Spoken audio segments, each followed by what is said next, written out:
Have you ever wondered why some things seem to only happen in one direction? A glass shatters, but it never puts itself back together. An egg scrambles, but it never unscrambles. Well, today we're going to dive into the fundamental law of the universe that dictates this one-way street of time, and we'll use a really simple example to unpack a truly grand idea. I mean, really think about that for a second. You drop a glass, it shatters into a million pieces. We've all seen it happen. But have you ever seen that in reverse? The pieces flying back up in your hand, perfectly reassembled? No way.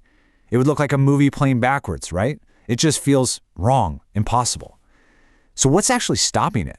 What physical law is enforcing that rule? That simple shattering glass is actually pointing to something profound. Time has a direction. It only flows forward. Physicists have a cool name for this. They call it the arrow of time. And the scientific reason behind this universal one-way street is a concept called entropy. So what on earth is entropy? The easiest way to think about it is as the universe's official measurement of messiness, or disorder. Imagine a brand new deck of cards, all perfectly in order. That's a low entropy state. Now, give it a good shuffle. You've just massively increased its entropy. Why? Well, because there's only one way for that deck to be perfectly ordered, but there are trillions and trillions of ways for it to be shuffled and disordered. It's just a matter of probability. And this all leads to one of the most rock-solid principles in all of science, the second law of thermodynamics. All it really says is that the total amount of disorder, the total entropy in the universe is always increasing. Things, left to themselves, will always move from a state of order to a state of disorder. The universe just naturally gets messier over time. And that right there is why the glass shatters.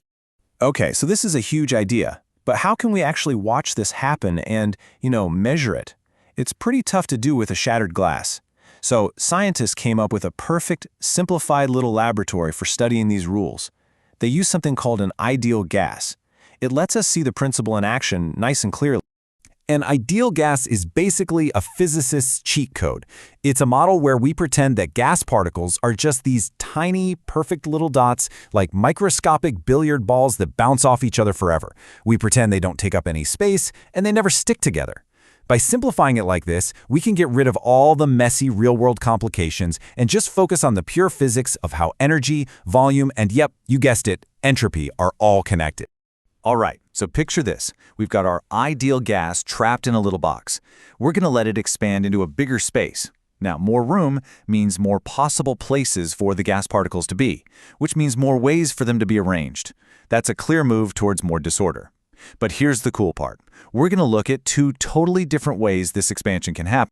So here are our two paths. On the one hand, we have an isothermal expansion. Isothermal literally means same temperature. So as the gas expands, we're going to let heat slowly sneak in from the outside to keep the temperature perfectly steady. On the other hand, we have an adiabatic expansion. For this one, you got to imagine the gas is inside a perfect thermos. It's completely insulated. No heat can get in and no heat can get out. Okay, let's walk through that isothermal path first. So the gas starts out all cooped up. We let the volume get bigger, but we do it really slowly. Now, normally when a gas expands, it cools down. But here, we allow heat to flow in from the surroundings, which perfectly balances things out and keeps the temperature exactly the same. The end result? The particles have way more space to roam around, their disorder has definitely increased, and we had to add some heat energy to make it all happen. Now for the other path, adiabatic. Remember, the gas is in that perfect thermos. This time, it expands really fast. Since it's completely insulated, no heat can get in to help it out. So the gas has to do all the work of expanding all by itself. It uses up its own internal energy to push outwards, and because of that, its temperature actually drops. The gas gets colder. So, let's recap. We've got two very different processes. One was slow and steady, and we kept it warm by adding heat. The other one was fast and insulated, and it got cold. But in both cases, the gas expanded and the particles spread out. The disorder, it seems like it increased both times, right? But can we actually prove that? Can we put a number on this change in messiness?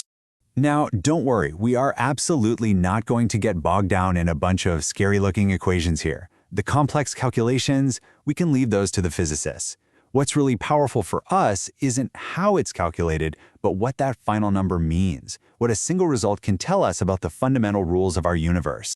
So when physicists run the numbers for a process like this gas expansion, and this is key, they account for everything, the gas and its surroundings, they find something incredible. For any process that happens all by itself in nature, the answer always looks something like this. It's a positive number. So what does that little plus sign really mean? Well, it tells us everything. A positive change in entropy means the process was spontaneous. It was allowed to happen by the laws of nature. It confirms that the final state is, for sure, more disordered than the starting state. And here's the big one.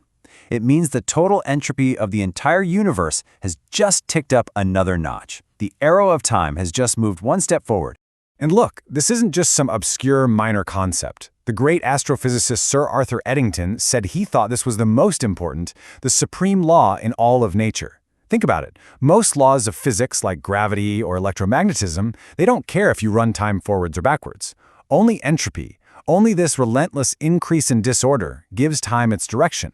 It's the law that separates yesterday from tomorrow. And this leaves us with one last absolutely massive question to think about. We just saw how a simple gas becomes more disordered as it expands. Well, our universe is also expanding. So if the universe's total disorder can only ever go up, what's the ultimate endgame? What does this relentless, unstoppable march towards disorder mean for the fate of every star, every galaxy, and for the universe itself? Now that is something to ponder.